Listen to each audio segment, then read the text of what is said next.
ओम श्री गणेशाय नमः। ओम नमो भगवते वासुदेवाय। हरे कृष्णा कृष्ण कृष्णा हरे हरे, हरे राम राम राम हरे हरे। तव्हां सभिनी हरि भक्तन के नमस्ते। प्यारा भक्तों, ही कथा पाण गुरु कृपा से हासिल करे रहा आयूं। श्री गणपति सरस्वती जो दरे ध्यान करिया थो मां भागवत महापुराण जो बयान, जंहिंमें व्यासदेव ऐं श्री सुखदेव जी कयो आहे श्री कृष्ण लीला जो गुणगान। सभई चओ जय भागवतम महापुराण। प्यारा भक्तों, कल कथा में पाण श्रीमद् भागवत महापुराण साहिब जे 8वें स्कंद जे 9 अध्याय में ॾिठो हो त भगवान श्री नारायण जी मोहिरी रूप धारण करे दैतन के ठगे उन्हनि खां सॼो अमृत वठी देवताउनि खे पीआरण लगन था। तंहिं वक़्तु हिकिड़ो दैत राहु नाले देवताउनि जे विच में चंद्रमा ऐं सूरज सां गॾु अची वेही अमृत पी वठे थो। जंहिं वक़्तु भगवान के चंद्रमा ऐं सूरज ॿुधाइनि था त ही राक्षस आहे, तंहिं वक़्तु भगवान उन राहु दैत खे पंहिंजे सुदर्शन चक्र सां उन जो सर वढे छॾे थो। सभई चओ जय श्री हरि। लेकिन अमृत जे प्रताप सबबा राहु खे कुझु बि नथो थिए ऐं हुन जो सर अलॻि ऐं दर अलॻि थी थो वञे, जंहिं करे उन खे राहु ऐं केतु 2 नाला मिलिया। तंहिं खां पोइ भगवान सॼो अमृत देवताउनि खे पीआरे अंतर ध्यान थी वञनि था। सभई चओ जय श्री कृष्णा। अॼु पाण श्रीमद् भागवत महापुराण साहिब जे 8वें स्कंद जो 9 अध्याय शुरू करे रहिया आहियूं, जंहिंजो नालो आहे देवताउनि ऐं दैतनि जी लड़ाई।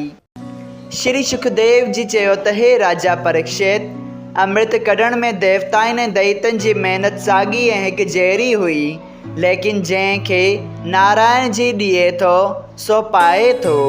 जीअं आदमी पंहिंजे फ़ाइदे वास्ते घणे ई तजवीज़ूं कनि था, लेकिन जंहिं ते भगवान जी कृपा थिए थी सो पंहिंजो मतिलबु पाए थो, न त परमेश्वर जी मर्ज़ीअ खां सवाइ सभ जी महिनत जाई वञे थी।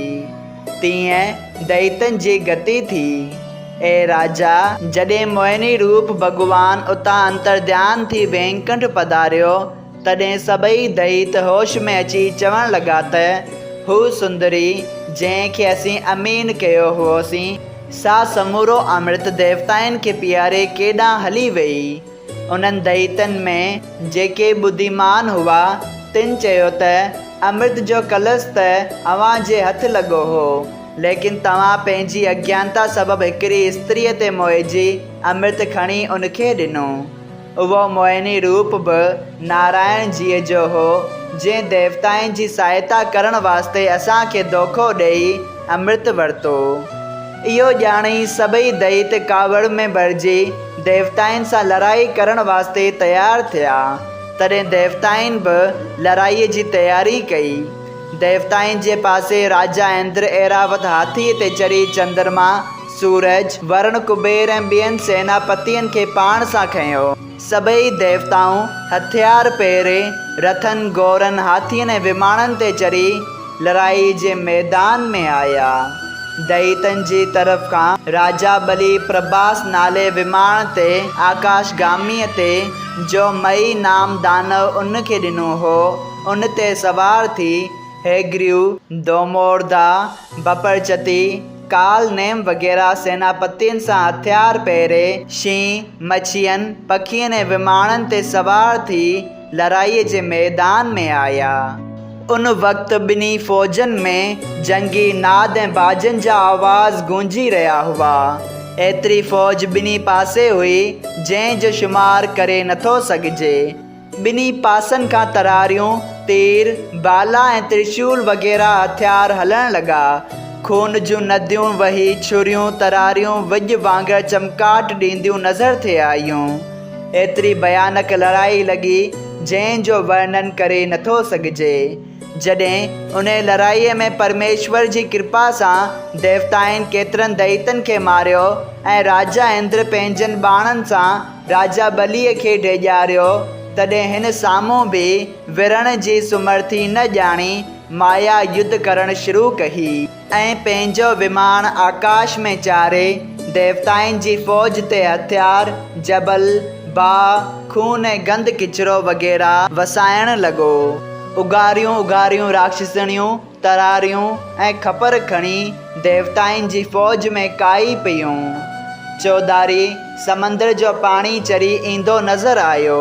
इहा हालत ॾिसी जॾहिं देवताउनि डिॼी श्री नारायण जीअ जो सुमरण करे उन खां सहायता घुरी, तॾहिं दीन दयाल अंतर्यामी पंहिंजे भक्तनि खे दुखी ॾिसी यकदमि गुरुड़ ते चढ़ी अष्टभुजी मूर्त सां हथियार धारण करे देवताउनि जे फ़ौज में अची उन्हनि खे धीरज ॾेई चयो त तव्हां अमृत पीतो आहे, तंहिं करे मौत जे डप खां आजा आहियो, सो बेखौफ़ थी दैतनि सां विढ़ो, दैत तव्हांखे जीते कोन सघंदा।